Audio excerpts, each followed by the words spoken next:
৭৫তম প্রজাতন্ত্র দিবস উপলক্ষে উত্তর জেলার উজ্জ্বলা যোজনার 2 লাভার্থীকে দিল্লিতে ডেকে নিয়ে সম্মানিত করল কেন্দ্রীয় সরকার। শনিবার লাভার্থীরা ধর্মনগর ফিরে আসলে তাদের সংবর্ধনা দেন ত্রিপুরেশ্বরী গ্যাস এজেন্সির কর্ণধার নিরঞ্জন সিনহা। ৭৫তম প্রজাতন্ত্র দিবসে দিল্লির ইন্ডিয়া গেটে প্রধানমন্ত্রী নরেন্দ্র মোদীর আহ্বানে দেশের লাভার্থীদের নিয়ে এক অনুষ্ঠান সম্পন্ন হয়। তাতে সারা দেশ জুড়ে 250 জন লাভার্থী অংশগ্রহণের সুযোগ দেওয়া হয়। রাষ্ট্রপতির উপস্থিতিতে আয়োজিত লাভার্থী অনুষ্ঠানে ত্রিপুরা রাজ্যের 5 জন লাভার্থী এই সুযোগ পায়। উত্তর জেলা ত্রিপুরেশ্বরী গ্যাস এজেন্সির 2 জন লাভার্থী এই সুযোগের আওতায় আসে। একজনের নাম রূপালী সিনহা, বাড়ি রগনা, অপরজন শিলাদেব, বাড়ি দক্ষিণ হরুয়া। তাদেরকে বিমানযোগে দিল্লিতে পরিবার সহ যাওয়ার সুযোগ এবং ফিরে আসার বিমান ও গাড়ির সমস্ত ব্যয়ভার বহন করে কেন্দ্রীয় সরকার। এমনকি দিল্লিতে থাকার সুবন্দোবস্ত করে দেয় কেন্দ্রীয় সরকার। শনিবার লাভার্থীরা ধর্মনগর পরিবার সহ ঘুরে আসলে তাদের অভিবাদন জানান এবং সম্মান সহকারে বরণ করে নেন ত্রিপুরেশ্বরী গ্যাস এজেন্সির কর্ণধার নিরঞ্জিত সিনহা।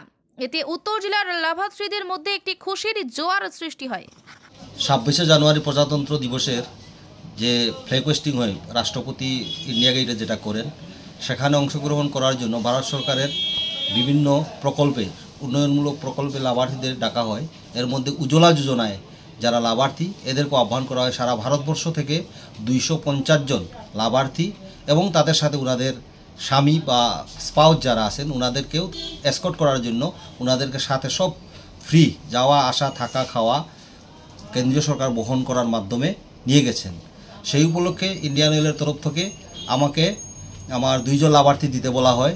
সারা ত্রিপুরায় 5 জন লাভার্থী ছিলেন, এখানে অংশগ্রহণ করেছেন এবং ওনাদের স্বামীরা ছিলেন লাভার্থীদের। এবং আমাদের ধর্মনগর থেকে আমি 2টি বিধানসভা কেন্দ্র থেকে আমাদের বাগবাসা বিধানসভার কেন্দ্রের একজন লাভার্থী এবং আমার ধর্মনগর কেন্দ্রের একজন লাভার্থী 2 জনকে পাঠাই এবং ওনারা এখানে অংশগ্রহণ করে রাষ্ট্রপতির সেই পতাকা উত্তোলনের যে অনুষ্ঠান হয় সেটা দেখেছেন এবং প্রধানমন্ত্রী ওনাদের সাথে